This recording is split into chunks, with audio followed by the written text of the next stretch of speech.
I don't work in a museum because I'm 14, but I am a volunteer You at could. National Trust property, which There we is where go. I'm hoping to take you today. Okay, so this picture is Nostril Priory, and it's a huge National Trust property in Wakefield. And I think one of the things you might notice about it first is that it's asymmetrical. It has one wing on the side, and then the other side doesn't have a wing. And that's because when it was being built, the Wynne family wanted to extend it. The Wynne family lived there, and they were obsessed with money and wealth and power and climbing up their social statuses. So they attempted to build onto their huge mansion these wings. But while it was being built, Roland Wynne, who was the baronet at the time, was involved in a carriage accident. He died, and they couldn't afford to extend any of the wings. But one of the issues was that they couldn't really afford to do any of it. So Nostell is famous for its Chippendale Collection. It's got one of the biggest ones in Europe because it's very close by to where he worked. But it's noted in several of Chippendale's diaries that the Wynnes never really paid for anything, which was interesting because obviously they've got nearly 300 pieces of work. They have in one of the rooms there is a cupboard, a wardrobe, which at the time cost £36. It's one of the most expensive wardrobes that was ever made at that point. It's made out of pure mahogany, and it's very interesting. But I think if I can get it on the maps, I can show you the lake. Yes, here. So surrounding the lake is the pleasure gardens, and it's looked after by our team of gardening staff. And you can't obviously see them on this picture, but just before we went into lockdown, on this lake there was a nest of swans. They'd had about 4, I think they're cygnets, aren't they? And so you could watch them like skim across the lake. And you can, I think you can go rowing on the lake because it's very deep. It's not quite working. However, no, it is. It's all these walls are around the priory. It's around, well, it's not actually a priory. The priory is several fields away and is in ruins. So we just refer to it as Nostell now. But every single one of these walls was built to keep Nostell's mansion away from the actual town. So they have this huge amount of land, and all the walling is to sort of protect the family from the commoners getting in, basically. And it has several well, they're in there now, aren't they? Ornate entrances. And there's a, I don't know if I can find park next to it, because it's technically, it was only given over the National Trust, I think, fully in about 2008. Okay. So if I can move down a bit, I can show you the entrance, and you'll see just how much of it there is. There we go. There's our fancy entrance. So as you can see, it's got quite a grand entrance. And on the picture, you might be able to see it has these huge sweeping staircases going up to a sort of balcony. And they were, but underneath the house, the doors, and those doors weren't actually for entrances. They were for the servants. And even though they were for the servants, they're still incredibly intricate and detailed. But the sweeping staircase would have been used for very important visitors to come up and be shown around, because Roland Wynne wanted to be a politician. That was sort of his thing. They were a merchant family and they were in the industry, but he didn't want that anymore. He wanted to be a politician. He was a politician for about 4 weeks until they realised that it's massively illegal to win elections by putting angry mobs in front of voting stations and threatening anybody who doesn't vote for you. So he eventually got kicked out of parliament. Yeah, so it has the lake. It has. When was it built? So I think the extension on the mansion and the actual mansion itself it's 17th century roundabout, because obviously like the Georgian balustrades and sort of the resemblance to buildings in like Switzerland and Italy, which they would have seen during the Grand Tour. The Grand Tour is something that very much relates to Nostell, because Roland Wynne, I think the 5th baronet's wife, Sabine Wynne, was from Switzerland. And after he died in the accident, because she couldn't speak English, she sort of shut the house away. So they'd spent all this money and time having it beautifully decorated by Robert Adam, who was like the architect of the time. They had all these ornate ceilings, and it was all done in marble, and it was so expensive. Then they just closed it off, and it was never really seen by anybody. That's fun. It just makes me think of Pemberley. Oh, yeah, I think some people say Chatsworth. it looks a lot like Wentworth Woodhouse, which is quite nearby. It has a huge flower garden. But one of the other things interesting about the entrance is the house is, I don't know, if I click on it and you look very closely just above that window there, it's pink, the stone. And that's because in the 1980s and about 1983, I think, there was an electrical fault in one of the bedrooms, and the entire place caught fire. And it was so bad they had to pull the ceilings out of the room to attempt to fix it. But when they were doing it, behind one of the doorways, they found a scrap of wallpaper, of yellow wallpaper, and they realised that it was the original wallpaper from the 1700s. So they had that sent off to Oxford, and they remade the wallpaper, and they've done the entire room in it now. It's very cool. That's so nice. With the you said he was a merchant. Was he what was he into? What was he? I'm not entirely sure. Obviously, it's been a while since I saw the information, but I'm pretty certain they were wool merchants. It was a very popular business around Wakefield. Yeah. Cool. And do you have a favourite part of the park? Or the house? I think the pleasure gardens, definitely. How far is it from Wakefield, Nancy? Oh, it's not that far. It's a few miles out, maybe 10. We get people coming from quite a lot of different places. We had somebody come from the Cotswolds once. That was a very long journey. Wow. And can you are you able to go inside it? But we are going to be, in a couple of weeks, the first National Trust property in Yorkshire to reopen. Okay. So our parklands are reopening quite soon, so the gardening staff will be back on that. Wow. So what the inside will be open, or just the gardens to start? Just the gardens, because obviously the inside there won't be enough volunteers to help out, because a lot of them are in shielded categories. Yeah, of course. It might be quite hard to social distance in the building as well. Yeah, it would be. There's some pretty narrow areas. Have you got a picture of the wallpaper that you talked about? Oh, no, I don't. I might be able to look and see if there's any pictures of the insides. They love their yellow, didn't they? They love their yellow. Yeah, it's the breakfast room is all done in yellow, and then the room next door, the crimson room, is all done in the same colour. Yes, I think that's it. That is from a couple of years ago, that picture, but that's the yellow wallpaper all done up there. And that's the breakfast room, did you say? Yes, that's the breakfast room, and that's next to the crimson room and the Belgian Tapestry Room. We have an entire room that's just covered in Flemish tapestries from I think the 1500s. This here is this is this is the state dressing room, I think, but it has on the walls Chinese silk wallpaper, because trying to show your opulence was very, very big fashion, and they wanted to do that by buying into the trend of like getting things from the East and showing how well cultured and travelled you were. And this was incredibly expensive because every single sheet had to be hand painted.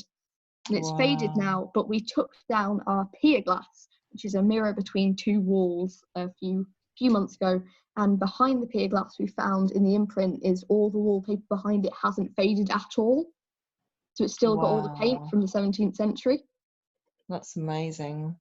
You can see the interior here because we are the owners of one of the oldest dolls' houses in Europe, and the interior is entirely decorated to look exactly like Nostell.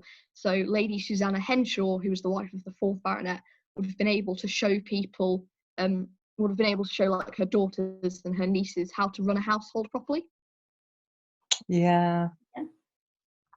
That's gorgeous. Nancy, you're so knowledgeable. I know, I'm very impressed. It's great. And do you do tours in the house? Yes, so usually we're stationed to a certain room. For example, I might be in the top hall, and I can tell people about the Robert Adams ceiling that you can see here. It was taken all down. They had it all beautifully done, and then the next baronet said, "Oh, this isn't Victorian style. This is awful." So he got a different man in to come and redo everything. So it was all new and in sort of like the Gothic neoclassical style. Wow. When did they reinstall the Robert Adams ceiling? I think they kept the ceiling in the top hall the same, but several of the others were changed. In the library, you can't see it on this picture. I've got a picture of the library here, but the ceiling, it was originally a bright red and green, and they tried restoring that a few years ago and decided to just leave it as the faded paint because it just looked so horrible. It's like Hampton Court. The original palace was painted every single colour you could think of. I mean, purple, green, red. I've got when I worked there, there's a picture of Henry sat in Anne Boleyn's bedroom. Ooh. And it's out of this world. You can't, because you never think of history with colour. That's just not automatic, is it? But when you see this picture, it just always blows people's minds. It's fabulous. So this is the Rose Garden. It's I think it's on the back of the stables, which we're currently turning into our new sort of cafe area. And this is where we do like Secret Santa, that sort of thing, Santa's Grotto. But months ago, because we hold a thing called Nostril Nights, where people can come in and see everything that we have to do. It's like an adults only evening. We had poets in, such as Matthew Headley Stoppard, who's the Otley Town poet, and it's really interesting. They did a fashion show. Oh wow! With all the merchandise you can buy, and we had Chris from the car park in a blonde wig modelling one of the cashmere scarves. Have you got a picture of that? I wish I did, but I sadly do not. Chris was famous. This is one of the entrances here, one of the carriage entrances. Oh wow, that's cool. A pyramid. It is. That looks more like a mausoleum. Yeah. So this isn't actually our kitchen. This is from the doll's house. Oh wow. So you can really see just how detailed it is. There's even a tiny mouse inside that we get the children to try and find with the little torches. I love the kitchens in the big houses. There's something so evocative because you can imagine the people in there cooking, and I love it. Yeah, they're often more interesting than the staterooms to me. They're more they feel more like you can imagine people living in them, living and breathing and working, and yeah. It's probably more likely that I would have been in there than anywhere else, I think. I know, that's what I think. I don't know if we have the original kitchen open. I know we have the butler's pantry open, but this is a picture of what it would have looked like in the 17th century. No, 18th century, in the 1700s. Sorry. What's in the butler's pantry? What did he have snaffled away? Well, there's we've got the logbook of the butler, which is very interesting, and just outside his pantry is all the bells that they would have rung. And the interesting thing about the bells is they obviously haven't rung for hundreds of years, but when there was the fire in the 1980s, they knew there was a fire because the wiring fused together because of how hot it got, and all the bells started ringing. Oh wow. Now that's leading me on to my usual question with big houses. Any ghosties? Yes. Yes. It's meant to be one of the most haunted places, I think, in Yorkshire. My favourite ghost story is, one of the interesting things about Nostell is that it spans several different styles and centuries, and it has still got the 1930s lift in it. Oh, And wow. my favourite ghost story is the story of Nancy Fishwick. I like to take people up in the lift and be like, oh, this is Nancy Fishwick. I'm Nancy, hi. She was a 17-year-old maid, and she was, on Christmas Day, she was waiting for a coal to come up in the lift.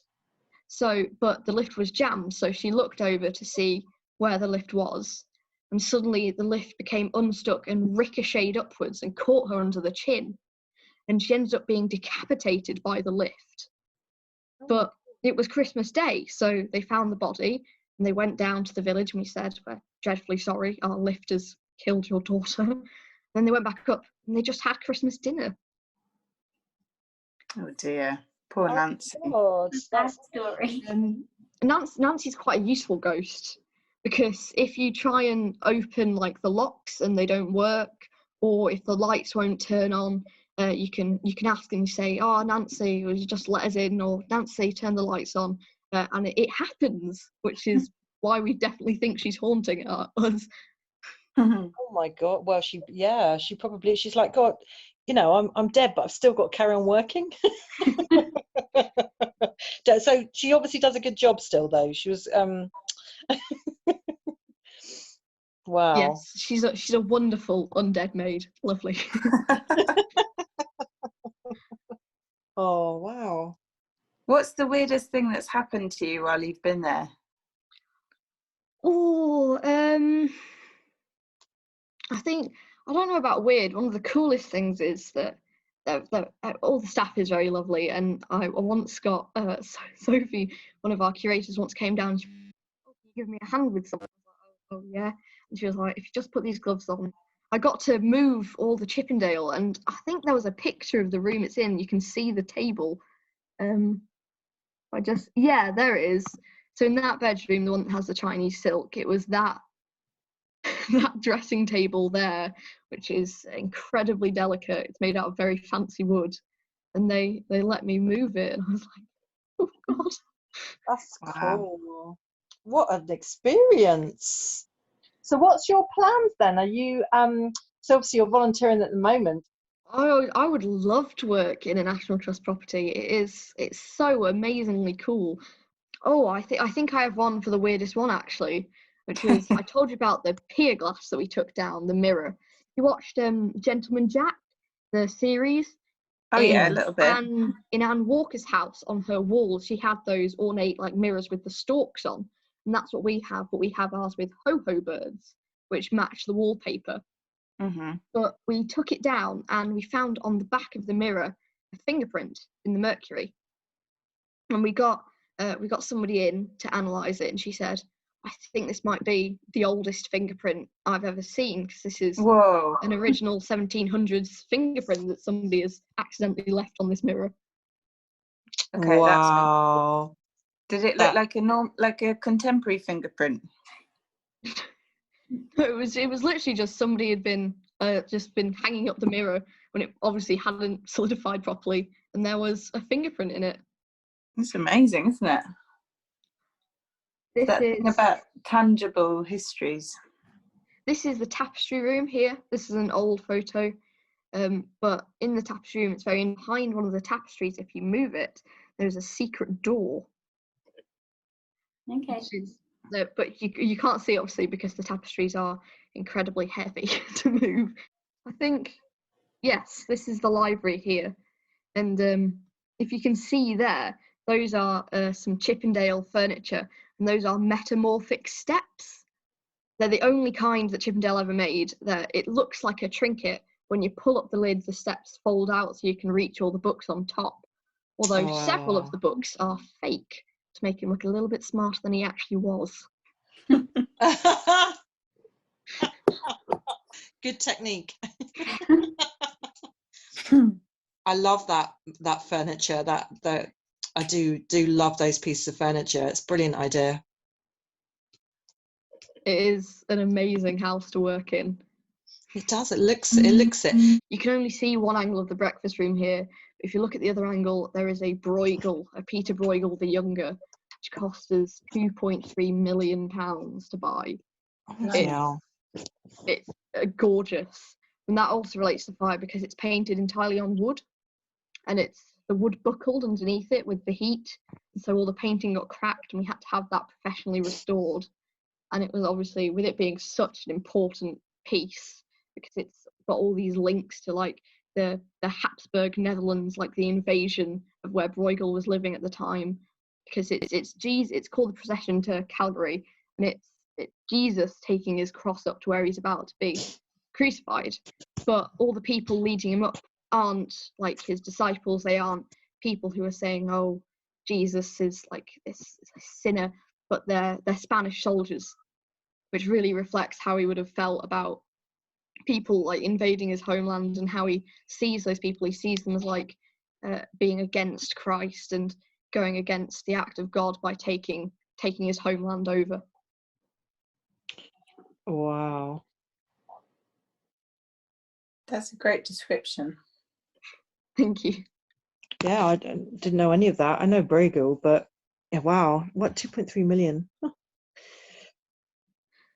Do you miss the house, Nancy? Yeah, I miss it so much. I miss like all the volunteers. I even miss the cows, because we have cows on the front lawn where they used to do carriages, and in like March there was a little calf born, and it was so sweet. Oh, That's so cute. So if there's a 2.3 million pound Bruegel painting in that building, like in terms of, do you know the monetary value of what it's worth now, or what it was back in the day? And I think you said a little bit at the beginning. Forgive me if you did. I don't know how much it would have been worth back in the day. It is obviously of enormous historical value, but it was in the early 2000s that it was purchased for that amount of money. So it's still worth high into the millions. Yeah, wow. are you planning a heist, Janine? Well, we're not there right now. We'll have to ask Nancy to let you in. She might not.